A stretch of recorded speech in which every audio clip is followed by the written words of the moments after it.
He had one of those lives that when you look back at a young male, it's kind of like the storybook, scenario. He was a tall, handsome, strong, man, boy, but he was well received, well liked by a lot of folks. Craig Frear was only 17 years old when he was last seen leaving the Cambridge Manor apartments in Scotia around 2 p.m. on June 27, 2004, after a reported fight with his girlfriend. Thank you for joining us on Still Searching, and you are Craig Frear's brother. My name is Matthew Frear. I'm Craig Frear's brother, his older brother. Well, today is actually the 21st anniversary of your brother's disappearance. So I'm sorry that you've been dealing with that for that long. I know we've kind of talked and you said this is something you kind of just do now, but I'm sure, that's your brother. So it still hits more than I can imagine. So take us back. Your brother was 17. How old were you when he went missing? I was 21. So you were living your best life. life. I was living my best life, and actually the day he went missing, I was coming back from being out of town, visiting friends. Yeah. In my like a regular, life. I was gonna say like a regular 21-year-old. So Craig had just finished his junior year of high school, had kind of seemed like a normal life. Tell us a little bit about it. Very much so. He had one of those lives that when you look back at a young male, it's kind of like the storybook, scenario. He was a tall, handsome, strong, man, boy, but he was well received, well liked by a lot of kids. He had a lot of friends, a girlfriend. He had just finished his junior year. It's like your golden time in high school. You're entering your senior year. He was captain of the soccer team. King of the school. And I mean, it was just, we all, if you remember those times fondly. And he was really just kind of in that kind of honeymoon period of his life. Yeah. So hearing that and then knowing that he's been missing for 21 years, it's such a stark comparison. So talk to us a little bit about what you remember about this day in 2004. So what I remember was driving home from being out of town with friends, and my mom saying, Craig's not home. He didn't return home. She filled me in on the scenario of him being at his girlfriend's house and then getting in an argument, and him just not being there when they got there, when my dad got there. And I have to say, my sister and I didn't think a lot of it at the time. We were like, all right, he was upset, and you're upset, and it's an intense situation, and he went to blow off some steam. But it was strange in how it happened with him not having his car, and him, we didn't know at the time, where he had gone. So it was concerning, but I have to say I personally wasn't alarmed right away. Yeah, well, and being kind of young yourself, it's like, my brother's, off, but like you said, he's just being a kid. And I think 17 is such an age, like you were talking about, such a golden age. You're almost an adult, but you're still a kid. You're not experienced enough to make good decisions a lot of times, but you're old enough to make some really bad decisions. So the circumstances around his disappearance are kind of strange. Like you said, he left and then that was it. He was never seen or heard from again. How has that been for you to have kind of nothing really to go off of? It's been frustrating because we didn't know it at the time, like right at the time, but we didn't have a cell phone. We didn't realize that he didn't have his wallet.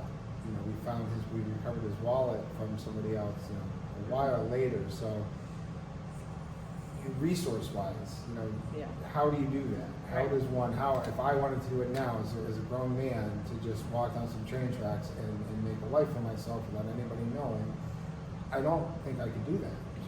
And to be a 17-year-old,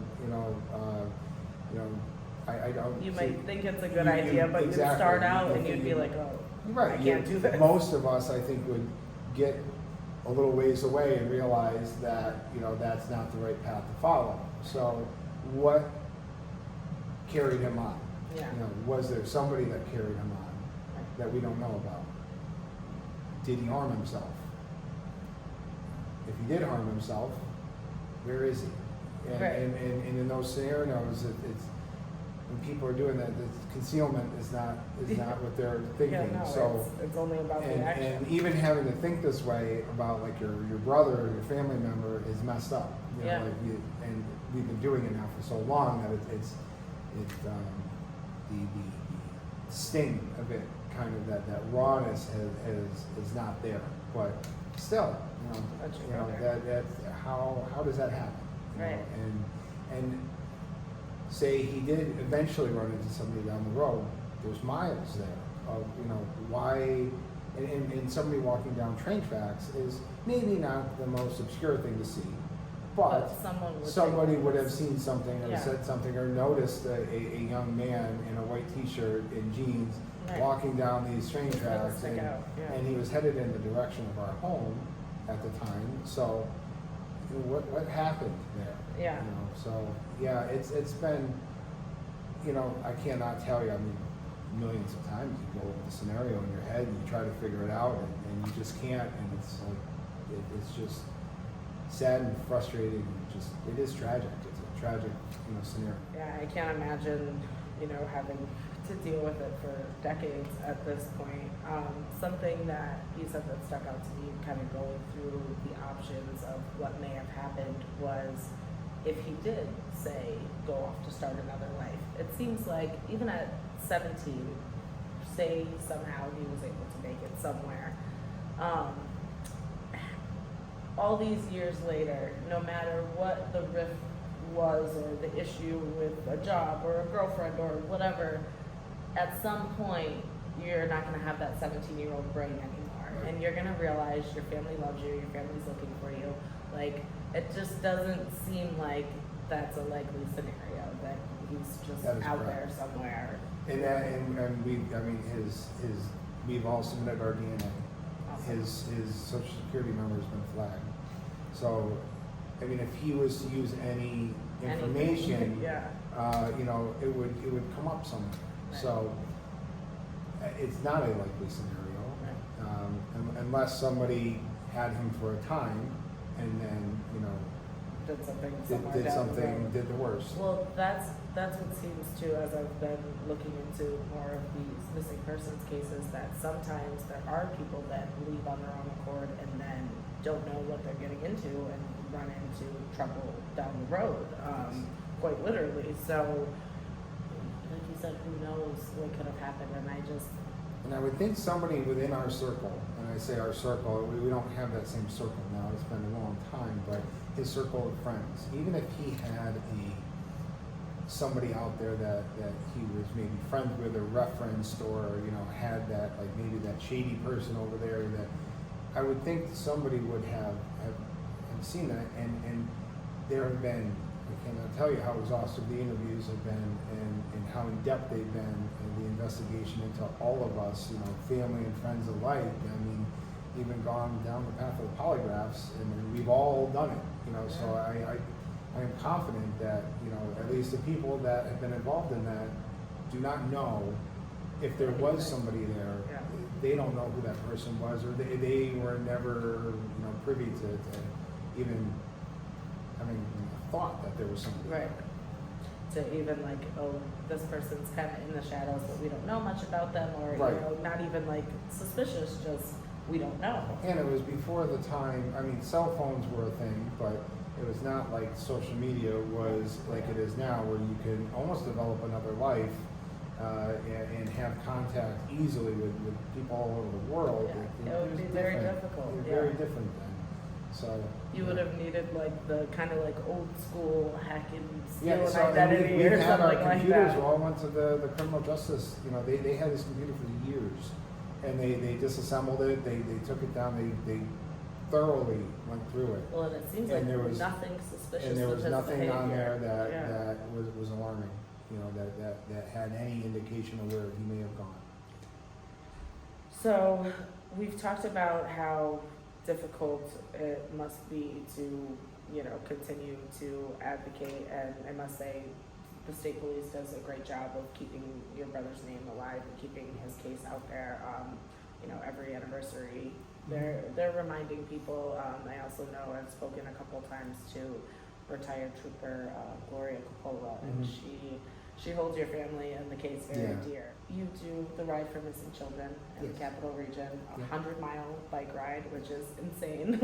That's amazing. Talk a little bit about that. How long have you been doing it? So How'd you get we involved? started in 2000. Well, the Albany ride started in 2007, and it was a branch of the Utica ride, which is a little older than 2007.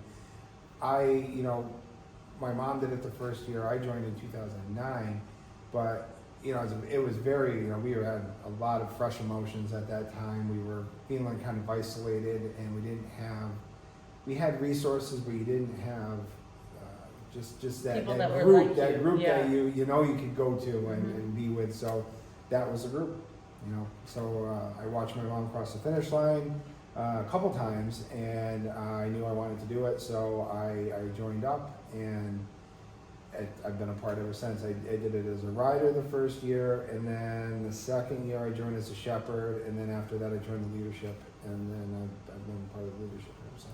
And you do an amazing job of putting that on every year and recruiting new riders and really spreading the word.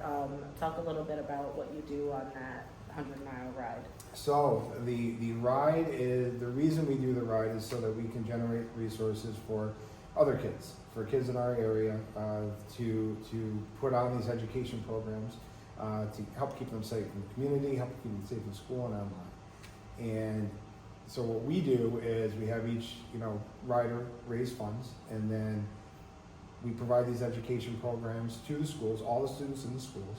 And then on ride day, we go and we visit the schools. So all the kids are lined up in the elementary school, and they're screaming, yelling, jumping. Oh my God, it's bananas.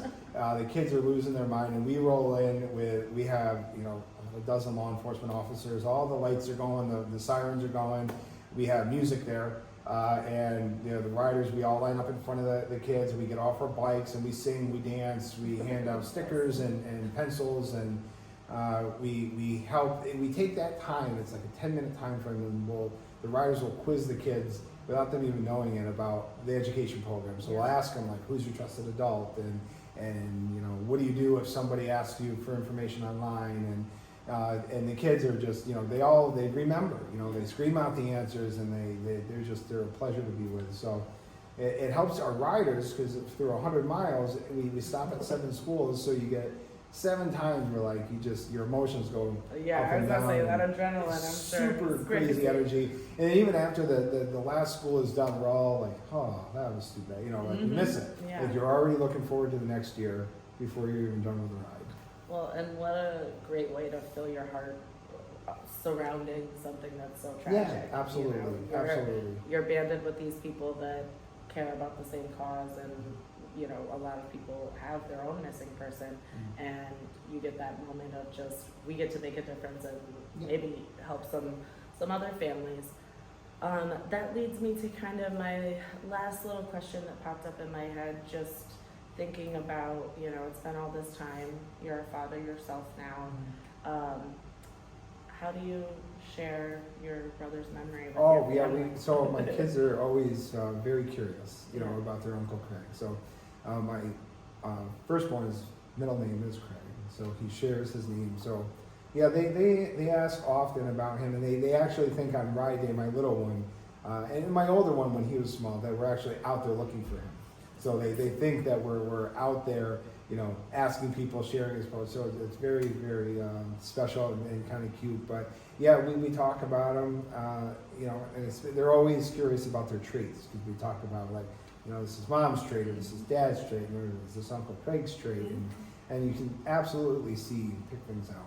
This is Still Searching.